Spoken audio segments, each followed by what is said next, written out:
Good morning students. Siddhi Hindi Vidyalaya के इस online classes में आपका हार्दिक स्वागत है। 12वीं वाले बच्चे, हिंदी भाषा के भीतर हमारा ये जो लेसन चल रहा है, जो पाठ है वो 13वां काले मेघा पानी दे। ठीक है, इसके जो यहाँ पे जिस प्रकार से यहाँ पे हमने देखा कि ये जो पाठ है धर्मवीर भारती का, तो इस पाठ के भीतर हमने उनका परिचय प्राप्त किया। उनके परिचय में थोड़ी सी बातें और बाकी हैं, यहाँ पे उसको देख लेते हैं कि स्वतंत्रता के बाद गिरते हुए जीवन मूल्यों, अनास्था, मोहभंग, विश्व युद्ध के से उपजा हुआ डर और अमानवीयता की अभिव्यक्ति अंधा युग में हुई है। अंधा युग गीता साहित्य के श्रेष्ठ गीति नाटकों में है। मानव मूल्य और साहित्य पुस्तक समाज सापेक्षिता को साहित्य के अनिवार्य मूल्य के रूप में विवेचित करते हैं।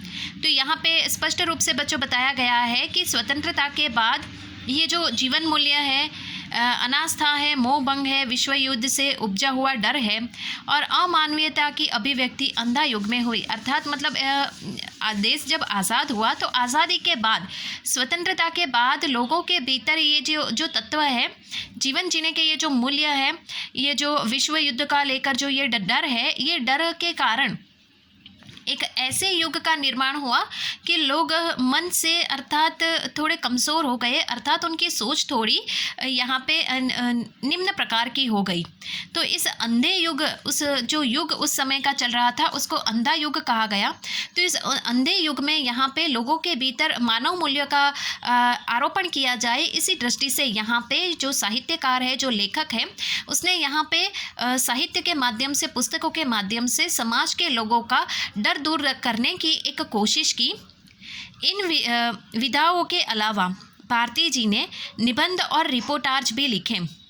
तो ये जो उन्होंने लिखा, अंधे युग के भीतर उन्होंने जो गीति साहित्य लिखा, अर्थात यहाँ पे जो गीत के माध्यम से जो काव्य उन्होंने लिखा, जो समाज के लोगों का पथ प्रदर्शन कर रही थी। इसके साथ साथ यहाँ पे धर्मवीर भारती ने निबंध और रिपोर्टाज भी लिखे। रिपोर्टाज मैंने उस दिन आपको बताया था कि जैसे कि कहीं पे हम जाते हैं, उसको देखते हैं और फिर वो पूरे उसका विश्लेषण जो होता है वो संक्षेप में हम करते हैं समय के साथ। ठीक है, तो यहाँ पे निबंध और रिपोर्टाज के रूप में भी उन्होंने अलग अलग प्रकार की विधाओं का निर्माण किया। उनके गद्य लेखन में सहजता और आत्मीयता है। बड़े से बड़ी बात को बातचीत की शैली में कहते हैं और सीधे पाठक के मन को छू लेती है।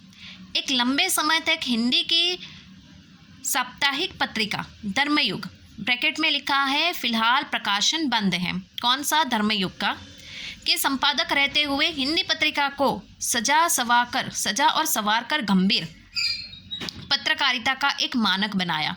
इतना ही नहीं, यहाँ पे उन्होंने साहित्य तो लिखा ही, लेकिन लिखने के साथ साथ यहाँ पे बताया गया है कि ये धर्मवीर भारती जी ने यहाँ पे क्या किया कि एक बातचीत की शैली में उन्होंने सीधे रूप से पाठकों के मन को छू लेने की बात की। इतना ही नहीं, यहाँ पे उन्होंने बताया कि किस प्रकार से उन्होंने इस युग के भीतर जो पत्रकारिता का क्षेत्र है, आपने देखा होगा बच्चों, हर एक साहित्यकार जो होता है, वो हर एक साहित्यकार यहाँ पे कोई ना कोई पत्रकार के क्षेत्र के साथ जुड़ा हुआ होता है, वो कोई संपादक होता है। क्यों वो लोग ऐसा करते हैं बच्चों? ताकि वो जो लिखते हैं साहित्य वो आसानी से प्रकाशित हो सके। तो यहाँ पे धर्मयुग जो है, ये धर्मयुग फिलहाल इसका प्रकाशन अभी बंद है। ठीक है, तो इस धर्मयुग के साप्ताहिक जो पत्रिका निकलती थी, उस पत्रिकाओं में भी वो अपना साहित्य छापते थे और लोगों के भीतर ये जो डर था, वो डर दूर करने का एक प्रयास करते थे। तो यहाँ तक बच्चों हमने देखा, तो धर्मवीर भारती का ये जो परिचय मैंने आपको यहाँ पे करवाया। अब यहाँ से थोड़ा और आगे बढ़ते हैं, जिसमें हम देखते हैं ये पाठ के सारांश के बारे में। थोड़ा सा पहले पढ़ लेते हैं और फिर उसको समझने का प्रयास करते हैं। यहाँ प्रस्तुत स्मरण काले, ये साहित्य प्रकार, पाठ का साहित्य प्रकार है स्मरण। काले मेघा पानी दे में लोक प्रचलित विश्वास और विज्ञान के द्वंद्व का सुंदर चित्रण है। विज्ञान का अपना तर्क है और विश्वास का अपना सामर्थ्य। इसमें कौन कितना सार्थक है, यह प्रश्न पढ़े लिखे समाज को उद्वेलित करता रहता है। इसी दुविधा को लेकर लेखक ने पानी के संदर्भ में प्रसंग रचा है। आषाढ़ का पहला पखवाड़ा बीत जाने के बाद भी खेती और बहुकाज प्रयोग के लिए पानी न होना तो जीवन चुनौतियों का घर बन जाता है और उन चुनौतियों का निराकरण विज्ञान न कर पाए तो उत्सवधर्मी भारतीय समाज चुप नहीं बैठता, वह किसी न किसी जुगाड़ में लग जाता है, प्रपंच रचता है और हर कीमत पर जीवित रहने के लिए अशिक्षा और बेबसी के भीतर से उपाय और काट की खोज करता है। तो बच्चों यहाँ पे सबसे पहले तो मैं आपको बता दूं कि काले मेघा पानी दे ये पाठ का साहित्य प्रकार स्मरण है।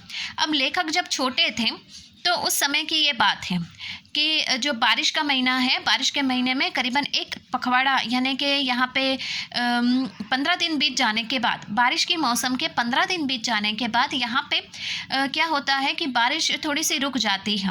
अब ये जो बारिश रुक जाती है तो लोगों का यहाँ पे बारिश से बहुत सारी उम्मीदें होती है, क्योंकि अच्छी बारिश ही अच्छी फसल लाती है। चारों तरफ चहल पहल होती है, चारों तरफ हरियाली छा जाती है, लोगों के मन प्रफुल्लित हो जाते हैं, लोगों की उम्मीदें, किसानों की उम्मीदें यहाँ पे रंग लाती है, यहाँ पे लोग मेहनत करना शुरू कर देते हैं। बारिश की मौसम ही एक अलग प्रकार की मौसम होती है। लेकिन पाठ में यहाँ पे बताया गया है कि लोगों के विश्वास और विज्ञान की बात। आपने देखा होगा बच्चों कि जैसे कि जब बारिश, जैसे कि यहाँ पे जो भी प्रकृति में हलचल होती है तो उसमें विज्ञान अपने अलग तर्क देते हैं और इंसान का विश्वास जो यहाँ पे होता है वो कुछ अलग सामर्थ्य रखता है। जैसे कि यहाँ पे बारिश, इस पाठ में लेखक का कहना है कि बारिश 15 दिन के बाद बंद हो जाती है, तो विज्ञान ने अपने अलग अलग प्रकार से तर्क दिए, लेकिन लोग वो हिम्मत नहीं हारते हैं, वो अपने अलग अलग विश्वास जो हम कहते हैं ना नुस्खे, वो नुस्खे वो आजमाते रहते हैं। वो कौन कौन से नुस्खे आजमाते रहते हैं लेखक ने यहाँ पे बताया। लेखक ने बताया कि वो विज्ञान के साथ जुड़े हुए हैं। पाठ के संदर्भ में लेखक ने बताया कि उनकी जो सोच है वो वैज्ञानिक रूप से है, कि बारिश न होने के पीछे के जो तार्किक कारण है वो लेखक विश्वास करते हैं। लेकिन लेखक के जो परिवार के जो यहाँ पे पात्र हैं वो पाठ में हम देखेंगे, तो उन्होंने यहाँ पे बताया कि लेखक के परिवार के जो सदस्य हैं वो विज्ञान के साथ उनका कोई लेना देना नहीं है, वो वैज्ञानिक बातों को नहीं मानते। लेकिन उनके परिवार में जो उनके सदस्य हैं वो कौन सी बात को मानते हैं, ये जो धार्मिक बातें हैं, जो विश्वास की बातें हैं उसको मानते हैं। जैसे आज भी हम देख सकते हैं, हम 21वीं सदी में जीते हैं, अगर बारिश नहीं होती या कम होती है तो हम लोग क्या करते हैं, हवन करते हैं, इंद्रदेव को यहाँ पे प्रसन्न करते हैं, यहाँ पे बारिश को बुलाने के लिए तर्क वितर्क लगाते हैं। आपने देखा होगा कि बारिश को बुलाने के लिए तरह तरह के मतलब अलग अलग प्रकार के जो जाति के लोग हैं वो अलग अलग प्रकार से बारिश को लाने के लिए प्रयास करते हैं। किसान भी जो होते हैं वो पूजा पाठ करते हैं। यहाँ पे हर कोई होता है वो भगवान से बारिश, अच्छी बारिश हो उसके लिए वो प्रार्थना करते हैं, आज की 21वीं सदी के युग में भी। लेकिन जो वैज्ञानिक होते हैं, वैज्ञानिक लोग इन बातों में विश्वास नहीं करते, वो लोग तो अपना विज्ञान का तर्क देते हैं। तो पाठ में बिल्कुल विज्ञान और लोगों के विश्वास की बात यहाँ पे बताई गई है। अब बच्चों थोड़ा और आगे यहाँ पे बढ़ते हैं तो उसमें हम यहाँ पे देख सकते हैं कि लेखक ने अपने किशोर जीवन के इस स्मरण में दिखलाया है कि अनावृष्टि दूर करने के लिए गांव के बच्चों की इंद्रसेना द्वार द्वार पानी मांगती चलती है और लेखक का तर्कशील किशोर मन भीषण सूखे में उसी पानी का निर्मम बर्बादी के रूप में देखता है।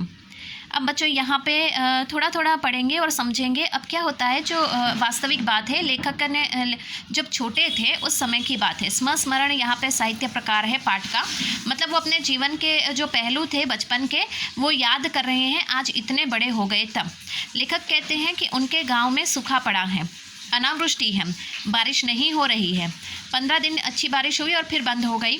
तो इंद्रसेना यानी कि यहाँ पे जो बच्चे हैं, ये बच्चे क्या पानी मांगने के लिए गाँव में घर घर घूमते हैं। लेखक ने देखा कि उनके गाँव में भी ये जो बच्चे हैं वो उनकी एक पूरी सेना बन गई, एक जुट बन गई और नाचते गाते ढोल बजाते हुए ये लोग घर घर घूमते हैं।